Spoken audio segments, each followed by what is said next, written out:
All right, I think we are going live here. Got a couple of different things going at the same time. So I am going to hope for the best and jump in to say hello. This is Kimberly here. I am the founder of the Inspired Life University. I am going to be jumping on live with you on a regular basis, looking to be with you once a week and sharing messages, tips, insight on wellness leadership. Wellness leadership, thinking wheel of well-being, but wellness leadership. And so the reason this is so important to me, as many of you know, I kind of spent my whole adult life in the health and fitness industry. And I have seen for several years now a need for us to widen our lane, to rethink our definition of the role that we play in people's lives and how we can help them. And so I started to dive into wellness leadership several years ago, and I've been blessed to take several along the journey with me. And so now I just want to be able to provide whatever support I can to help you become or continue to be and grow as a wellness leader, because the more of us who embrace this role, the more people we can help live their best lives. So to roll it back a bit, I mentioned, I've kind of grown up my adult life in the health and fitness industry. So if we think of those terms, health is traditionally thought of as the absence of illness. Fitness is typically a kind of a physical state of being.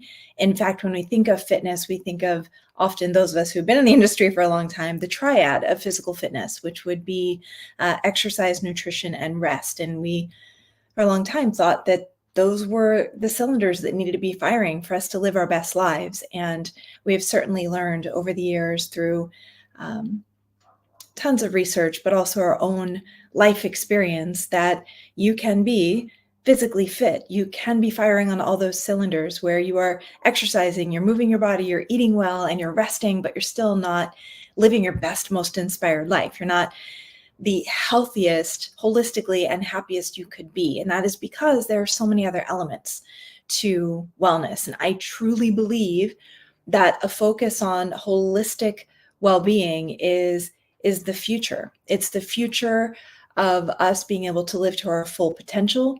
It is the future of us being able to live our healthiest, happiest, most inspired lives.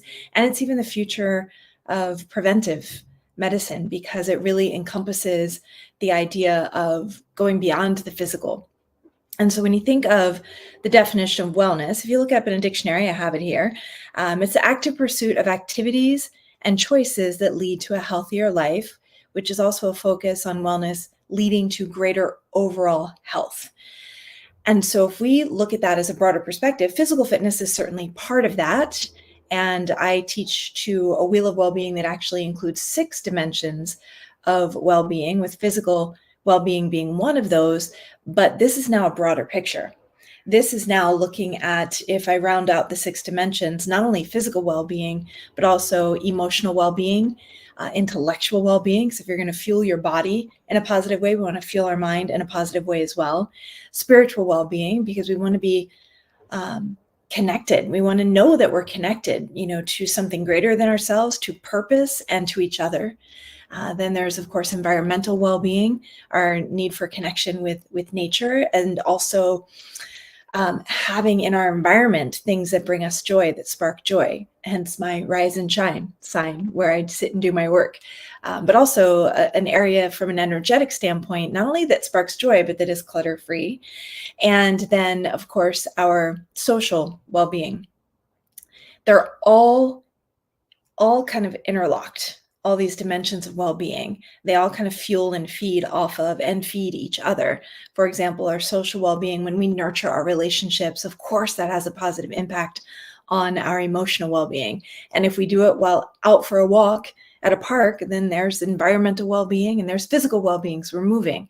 So they all kind of overlap. And it's this beautiful way to kind of take a look at how we can nurture different dimensions of our life, different elements of our life, to be able to live our best lives. So the purpose of today's kind of initial video is to talk about how we can define a wellness leader. So we just defined wellness. And so I wanted to share with you how I define a wellness leader, so you have an understanding of in future weeks where I'm coming from. And I defined it this way in a training that I've done called Become a Wellness Leader. And so a wellness leader is a true difference maker who is passionate about and dedicated to helping others live healthier, happier lives. They take an inclusive, holistic approach when assisting their clients and community and going from where they are in their lives to where they want to be. And importantly, a wellness leader is willing to invest the time and energy necessary in their own personal growth to learn what they need to learn, and then apply it in their own lives so they can effectively lead others with integrity and by example. So for me, that's a wellness leader. So in short, you're passionate about holistic wellness and you are passionate about helping others live their best lives through holistic wellness as well. So that is a wellness leader. So as I come to you with wellness leadership insight, that is the perspective that I'm coming from. That is the lens that I am looking through and am inviting you to come along for the ride, because I want to be able to share, again, tips, messages, inspiration, insight, anything that I can will support you on the journey. Because if I can support you in becoming a leader in this space, because you're passionate about wellness, or because maybe you've persevered through something in your life that has caused you to embrace wellness in a broader way than just physical, going beyond the physical, and now you're passionate about paying that forward and helping others.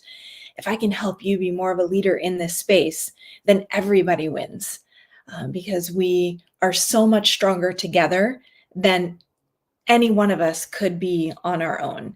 So I hope you'll join me on this journey. I'm going to try to keep these messages short and sweet, but please feel free in the comments. What I'd love to hear from you today is in the comments, let me know, what's your definition of a wellness leader? What's important to you when it comes to wellness? What's the lens you see through?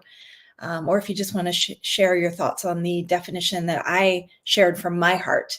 But I'd love to keep that conversation going, because I want to be able to be here to support you in this way, week after week. So would love to hear from you. And if you have topics you'd like me to cover, I have some topics from my Difference Makers tribe. So I'll be sure.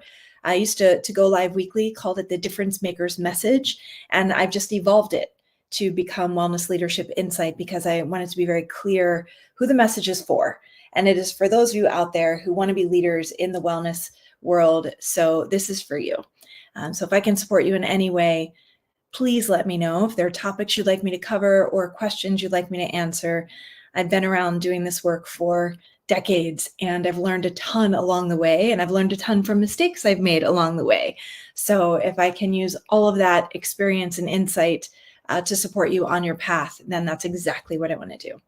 So with that, until our paths cross again, please know that I am sending you much, much love. You got this.